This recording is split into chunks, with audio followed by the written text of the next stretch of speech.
Hello hello hello hello అందరికీ నమస్కారం. ఎలా ఉన్నారు? బ్రహ్మాండంగా ఉన్నారు. మరి ఈ రోజు రాజవాన్లోకి వచ్చిన సెలబ్రిటీ ఎవరో చూద్దాం. మరి మీరు ఈ వీడియోకు కొంత లైక్ ఇచ్చి అలాగే కేకే న్యూస్ ని సబ్స్క్రైబింగ్ చేసుకోండి. ఎవరు బాబు? ఓహో, వైసీపీ బలం ఏంటో గోటాల ముందుకు వస్తున్న వారి నేతలను చూస్తూ ఉంటే ఇట్టా అర్థం అవుతుంది. పట్టుమని 10 తెలిసిన మోకాలు కూడా మీడియా ముందు నోరు విప్పలేని పరిస్థితి. గమ్మత్ ఏంటయ్యా అంటే జగన్ కు తన సొంత సామాజిక వర్గం నేతలే పెద్ద యాండ్ ఇచ్చారు. అసలు వైసీపీ బాస్ కి ఏం భవిష్యత్తు కార్యాచరణ ఏంటనే దాని మీద క్లారిటీ లేనట్లుగా అనిపిస్తా ఉంది. సరే తప్పదు కదా అన్నట్లు విడదల రజని, బొత్స, కారుమూరి, బుజ్జుకొండ, అల్లం వెల్లుల్లి వీళ్ళంతా మీడియా ముందుకు వచ్చారు.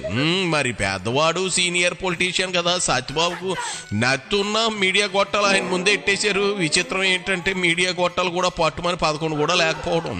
ఇది కదా అసలు సిసలు విచిత్రం. సరే బొత్స వచ్చాడు, మ్యాటర్ ఎందుకు అనుకుందాం. ఇదిగో సత్యబాబు మొదలెట్టు. ఈరోజు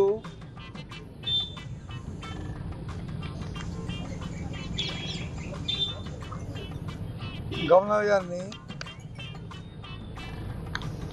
మేమందరం అంటే మా 2 ఎమ్మెల్యేలు, ఒక 6 ఎమ్మెల్సీలము, 4 ఎక్స్ మినిస్టర్లు, అలాగే 2 మేయర్లు అందరం కలిసి గవర్నర్ గారిని కలిసాం.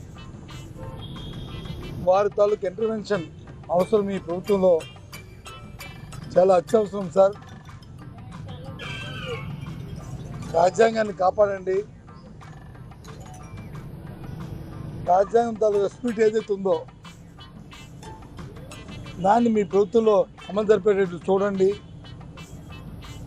అని చెప్పి వారికి రికమెండేషన్ ఇచ్చాం. అందరూ కలిసి గవర్నర్ గారిని కలవడం ఏంది బొత్స? నీకు ఎమ్మెల్సీ వచ్చిన దగ్గర నుంచి మరి ఇంత మైండ్ దొబ్బినట్లుంది. అయినా నీ వెనుక తలతలా మెరుస్తున్న విడదల రజనీ అమ్మాయిని పక్కన పెట్టి నువ్వు మాట్లాడమే ఫ్యాన్స్ శనబుచ్చుకోరు. ఈ కొద్ది మందే మా వైసీపీ బలగం అని చెప్పకనే లెక్కలు చెబుతున్నట్లుంది కదా సత్యబాబు. పట్టుమని 10 మంది కూడా లేరు కదా. గవర్నర్ గారిని కలిశారంటున్నావు. సరే ఆయన జోక్యం అవసరం అన్నారు. సరే ఏ విషయంలో జోక్యం చేసుకోవాలో చెప్పాలి కదా. అదేదో చెబితే సంతోషిస్తాం. రీసెంట్ గా ఈ మధ్య ముఖ్యమంత్రి గారు నెల్లూరు వెళ్ళి గంగాధర్ నెల్లూరులో ఆయన మాట్లాడిన మాటలు, ఏ పని చేసినా సరే తెలుగుదేశం పార్టీ వాళ్ళకే చేయండి, వైసీపీ పార్టీ వాళ్ళకి చేయొద్దు, చేస్తే పాముకి పాలు వేసి పోషించినట్టే కాబట్టి ఆయన చెప్పిన వర్కర్స్ చెప్పిన నేపథ్యం దయచేసి ఆలోచించమని కోరుతున్నాను.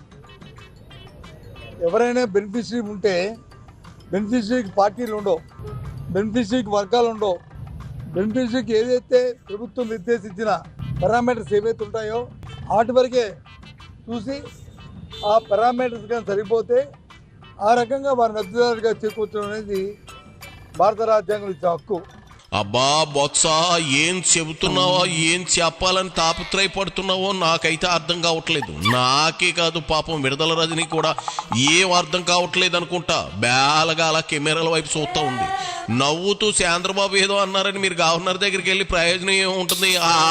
అసలు ఇంతకీ మీ పులివెందుల బాస్ ఎక్కడ? ఆయన లేకుండా మీరు ఎందుకు అన్ని కార్యక్రమాలు తగుదునమ్మా అంటూ ఎగేసుకొస్తున్నారు?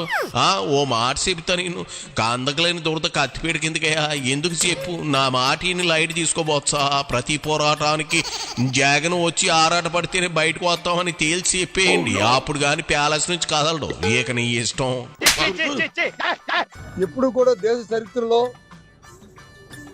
స్వాతంత్రం వచ్చిన తర్వాత మన రాష్ట్రమే కాదు ఏ రాష్ట్రంలో కూడా రాజకీయాల్లో ఉన్న ఏ నాయకుడు కూడా ఈ రకమైన పదాలతోని ఈ రకమైన భాషతోని ఎవరు కూడా ప్రయోగం చేస్తూ పరిపాలన చేయలే. మేము ఒకటే అడుగుతున్నాం సూటిగా, ఆంధ్ర రాష్ట్రంలో ఏ రాజకీయ పార్టీ అయినా సరే ఆ పార్టీకి ఉన్న సిద్ధాంతాల ప్రకారం, ఆ పార్టీకి ఉన్న విధానాల ప్రకారం రాష్ట్రంలో ఉన్న 5 కోట్ల మంది ప్రజలకి మేలు జరిగే విధంగా పరిపాలన చేయడం అనేది ఆ పార్టీ తాలూకా లక్ష్యం. అధికార పార్టీ అయితే అది చేస్తారు, అదే ప్రతిపక్షాలు అయితే వాటిని చేయడానికి ప్రయత్నంగా ప్రభుత్వంతో అవి చేయించే ఏర్పాట్లు చేస్తూ వాళ్ళని ఒత్తిడి తీసుకొస్తూ చేస్తుంటారు.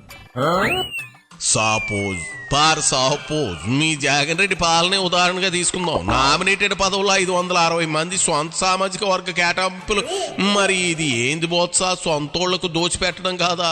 అప్పుడు లేవన్నోళ్ళు ఇప్పుడు లేస్తుంది ఏంటి? మా పక్కూరు సుబ్బుగాడు కూడా అంతే. కూరగాయలు తీసుకురాగానే తాజావన్నీ చుట్టాలకి స్నేహితులకి ఇచ్చేసేవాడు, చచ్చిపుచ్చులు జనానికి అమ్మేవాడు. మీ జగన్ రెడ్డి అంతే చేసాడు కాబట్టి ఇదిగో మీ సుక్కలు చూపించేసారు జనం. అంతేగాని ఏ ఒక్కరికో ఏ ఇద్దరికో ఉన్న ఇది ప్రత్యక్షంగా ఉన్న వివాదం కాదు, వ్యక్తిగత వివాదాలు కాదు, ఇది ఆస్తి తగాదాలు కాదు, ఇది వ్యక్తిగతమైన తగాదాలు కాదు. ఇది ఆ ఫండమెంటల్ వాల్యూస్ని పక్కన పెట్టి, ఆ ఫండమెంటల్ ఇష్యూని పక్కన పెట్టి ఇవాళ ఈ రకంగా మాట్లాడడం అనేది, రాజ్యాంగ భద్రైన వ్యక్తులు మాట్లాడడం అనేది చాలా దురదృష్టకరమైన విషయాన్ని మరి గవర్నర్ గారి దృష్టికి తీసుకొచ్చాం. కాబట్టి ఇంకా ఉందా, తప్పదా? సరే కానివ్వు అని 2 ఏళ్ళు చూపించి ఇది మ్యాటర్ కాదా అంటున్నావు. మా ఊళ్ళో 2 ఏళ్ళు చూపిస్తే సైజ్ చేస్తే ఇది చెంబులకి లండన్కి ఉన్న సంబంధం అనుకుంటారు. సరే నీకు ఇంకా ఉన్నా నాకైతే ఆటే సమయం లేదు. నువ్వు లండన్ వెళ్ళిరా, అదే రోజుకి 2 సార్లు వెళ్తావు. ఆ లండన్ కిలోమీటర్లు జగన్ రెడ్డి వెళ్ళే లండన్ కాదయ్యో బొత్స. నువ్వు వెళ్ళిరా, తర్వాత కలుద్దాం. ఎళ్ళు బాగోదు, లేడీస్ ఉన్నారుగా, ఎళ్ళు.